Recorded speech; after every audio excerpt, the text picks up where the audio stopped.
Kalau ngomongin game bola, pasti kita nggak bakal jauh-jauh dari yang namanya FC, FIFA, eFootball, PES, atau bahkan Winning Eleven.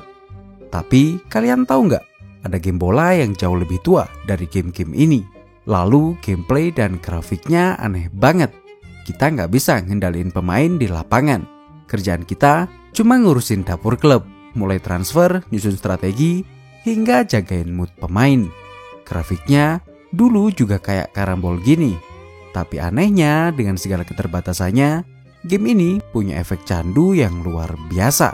Kalau kalian udah bisa mainnya, dijamin deh bakal masuk ke dunianya dan lupa dengan dunia sebenarnya. Ada yang bela-belain pakai jas waktu main game ini. Bahkan ada yang akhirnya jadi pelatih bola beneran gara-gara main game ini. Gak cuma itu, pelatih-pelatih ternama kayak Andre Villas-Boas dan Ole ternyata juga main game ini. Pertanyaannya, apa sih yang bikin game ini secandu itu? Dan gimana mereka bisa bertahan dari gempuran game bola kayak Winning Eleven, PES hingga FIFA? Yuk kita bahas di Room 49.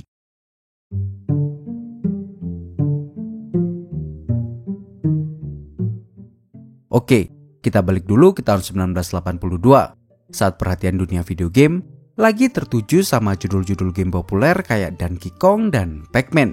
Di tengah hiruk-pikuk game-game penuh warna dan aksi cepat itu, ada seorang programmer muda asal Inggris bernama Kevin Toms yang justru kepikiran buat bikin sesuatu yang beda banget. Game yang dia bikin gak punya animasi keren, gak punya musik catchy, bahkan grafiknya pun cuman tulisan doang. Ya, main game ini udah kayak baca laporan keuangan aja. Animasinya cuma muncul waktu ada peluang di depan gawang kayak gini. Game ini dikasih nama Football Manager. Dan bisa dibilang inilah cikal bakal gameplay simulasi manajer sepak bola yang kita kenal hari ini. Tapi tunggu dulu, Football Manager yang satu ini bukan game yang sama dengan Football Manager yang sekarang kita mainin. Karena game FM yang kita kenal hari ini akarnya dari sebuah game bernama Championship Manager. Game ini dibuat tahun 1992 oleh dua bersaudara asal Inggris yaitu Paul dan Oliver Collier. Meskipun tampilan grafik dan gameplaynya mirip dengan Football Manager versi Kevin Toms, Championship Manager terasa jauh lebih kompleks dan realistis. Karena di sini database pemainnya bener-bener lebih lengkap dan nyata. Di MU ada Ryan Giggs, di Liverpool ada Ian Rush, di Arsenal ada Alan Smith, dan di tim terbaik di dunia, Leeds United, ada Gary Speed. Detail inilah yang bikin Championship Manager terasa realistis banget pada masanya dan langsung jadi pilihan utama buat para pecinta sepak bola. Setiap rilisan seri barunya laku keras, bahkan meninggalkan pendahulunya, Football Manager buatan Kevin Toms.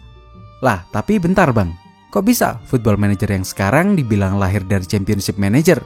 Bukannya ini dua game yang berbeda ya? Nah, jadi gini ceritanya. 2 tahun setelah Championship Manager pertama dirilis, tepatnya di tahun 1994, Collier bersaudara mendirikan perusahaan bernama Sport Interactive supaya mereka bisa fokus ngembangin CM secara serius.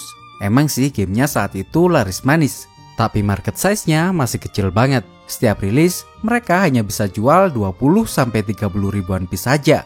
Karena itu, mereka ngajakin publisher besar bernama Eidos Interactive buat ngebantu distribusi video gamenya, biar jangkauannya semakin luas. Dan bener aja, kolaborasi ini sukses besar. CM9798 dan CM2000-2001 jadi game terlaris di Inggris. Bahkan CM 2001-2002 berhasil terjual lebih dari 1 juta kopi. Padahal tampilannya masih cuma teks komentator yang kayak gini. Sayangnya, kesuksesan ini justru jadi awal dari konflik. Eidos sebagai publisher mulai merasa kalau mereka lah yang paling berjasa atas kesuksesan CM. Jadi mereka ingin punya kendali lebih atas gamenya. Mereka pengen bisa ngatur arah bisnis, strategi rilis, bahkan keputusan desain demi profit yang lebih tinggi. Sementara di sisi lain, Sports Interactive pengen hal sebaliknya. Mereka mau tetap punya kendalinya biar bisa tetap bebas berkreativitas dan jagain kualitas gamenya agar nggak dikorbankan demi angka penjualan. Dua visi yang sama-sama kuat tapi beda arah. Dan akhirnya Februari 2003 mereka resmi berpisah. Hasil gono gininya begini. Eidos sebagai publisher dapat nama Championship Manager, sementara Sports Interactive sebagai developer dapat engine game, source code, database pemain, dan tentu aja seluruh tim pengembangnya. Eidos lalu bikin divisi baru bernama Beautiful Game Studios buat terus ngerjain seri CM. Sementara Sports Interactive menandatangani kontrak dengan Sega, lalu membeli nama Legend Football Manager untuk proyek game berikutnya. Dan dari sinilah nama game Football Manager yang saat ini kita kenal muncul. Tapi gimana nasib Championship Manager selanjutnya? Kok sekarang udah nggak kedengeran lagi? Yuk kita cari tahu di chapter selanjutnya.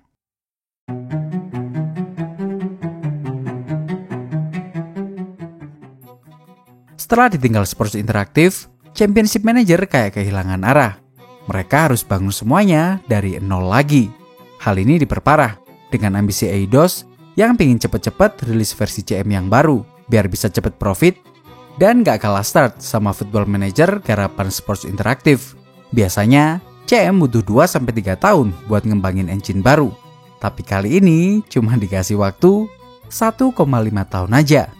Hasilnya Championship Manager 5 yang dirilis pada tahun 2004. Game yang bikin banyak fans kecewa berat. Gameplaynya kaku banget, sistem manajemennya kacau, dan yang paling buruk, bugnya ada di mana-mana. Sementara Football Manager garapan Sports Interactive yang dirilis 1 tahun setelahnya langsung sukses besar. Semua fans CM yang patah hati langsung pindah ke FM. Engine gamenya sama, database pemainnya lebih lengkap, dan gameplaynya udah akrab dengan fans CM OG. FM juga jadi game terlaris Sega di wilayah Eropa. Hal inilah yang bikin Sega tertarik dan akhirnya membeli game ini sepenuhnya di tahun 2006. Nggak berhenti sampai di sini. Waktu itu, majalah GameSpot kasih rating 9/10 buat FM 2005. Sementara CM5 keluaran Eidos dengan nama besarnya hanya dapat rating 4,9/10. Hal ini mengingatkan kita, kalau nama besar aja nggak cukup. Kalau kualitasnya menurun, ya bakal hancur sendiri. Menariknya, pertengahan era 2000-an itu kan teknologi grafik video game bisa dibilang udah lumayan keren lah. Game bola lain semacam Winning Eleven, PES hingga FIFA, waktu itu juga udah menerapkan grafik yang lumayan realistis. Sementara FM masih bertahan dengan grafik karambol dan text-based yang kayak gini. Lalu kalau bukan grafik, apa yang bikin game ini selaras itu? Dan gimana mereka bisa bertahan di era gemburan game-game bola lain yang lebih canggih? Yuk kita bahas di chapter selanjutnya. Meskipun grafik FM ketinggalan zaman, FM itu realistis banget. Mereka punya database pemain, pelatih, talent scout, sampai visio yang banyak banget. Dan bener-bener nyata ada orangnya. Bahkan gak cuma banyak dan nyata aja. Akurasi rating database-nya juga sangat tinggi. Bahkan tim Premier League kayak Everton dan Watford secara resmi pernah bekerja sama dengan Sports Interactive buat dapetin akses database pemain. Makanya, kamu gak usah kaget kalau lihat temenmu yang main FM, waktu transfer window dimulai, tiba-tiba aja jadi si paling tahu pemain-pemain yang lagi digosipin pindah. Mulai dari Messi, Ibrahimovic, Hazard, hingga yang paling baru kayak Endrick, database-nya mereka udah dapetin duluan di FM. Gak cuma itu, pengalaman yang diberikan waktu kita main juga sangat realistis. Kita bisa ngatur manajerial klub bola, mulai dari nyiapin taktik, transfer pemain, jagain mood pemain, milih asisten, scouting, visio, hingga dipecat kalau kalah mulu atau punya hubungan buruk sama fans. Setelah dipecat terus game over? Tentu tidak. Kita masih bisa nungguin dan dapat offer dari klub-klub lain. Tenang aja, di game ini klubnya banyak banget. Mulai dari Liga Inggris, Brazil, Korea, hingga Indonesia sekalipun. Ingat, satu negara nggak cuma satu tier liga loh. Satu negara, liganya bisa sampai ke tier 6, alias divisi 6. Andre Villas-Boas, mantan pelatih Chelsea dan Spurs, dan Ole, pemain legend sekaligus mantan pelatih MU pun pernah mengakui kalau awalnya mereka belajar jadi manajer ya dari game ini. Selain itu, karena nggak ada cerita pakemnya, kita bisa bikin cerita dan challenge-challenge sendiri yang nggak habis-habis. Misal kalau kamu udah bosen karena udah berhasil bawa tim favoritmu juara, kamu bisa mulai lagi bikin challenge baru dari tim kecil divisi paling bawah jadi besar. Atau mungkin bisa bikin challenge buat ngelatih timnas. Setidaknya 3 alasan ini yang bisa ku jelaskan. Tentunya ada hal-hal lain yang susah banget buat dijelasin. Mending kalian coba sendiri deh. Dan rasain gimana adiktifnya game ini. Lalu balik ke sini dan komen pengalaman kalian setelah mainin game ini. Experience main game ini itu kayak player Harvest Moon yang main Stardew Valley. Awalnya kesusahan karena terlalu banyak hal dan grafiknya burik. Tapi waktu udah ngerti cara mainnya, bakal susah banget buat berhenti. Intinya, kalau game-game lain berlomba-lomba kasih kerealistisan di sisi grafik, FM ngasih kerealistisannya di experience kita. Dan inilah yang bikin game ini meskipun grafiknya gitu-gitu aja bisa bikin candu banget. Tahun kemarin, FIFA E yang didukung oleh Sports Interactive juga mulai ngadain kompetisi FM di Liverpool. Dan mungkin beberapa udah tahu kalau pemenangnya adalah Timnas Indonesia yang diwakilin oleh Iksan Rahmat Taufik dan Manar Hidayat. Sebuah prestasi yang akhirnya bikin Indonesia dapat perhatian khusus dari FM. Nah, sampai di sini jangan lupa like, share, dan subscribe Room 49 kalau kamu mau lihat video yang kayak gini lebih banyak. Jangan lupa juga follow room49.id di Instagram buat info-info lainnya. Terakhir, kalau ada salah kurangnya, mari kita diskusikan di kolom komentar. Thank you.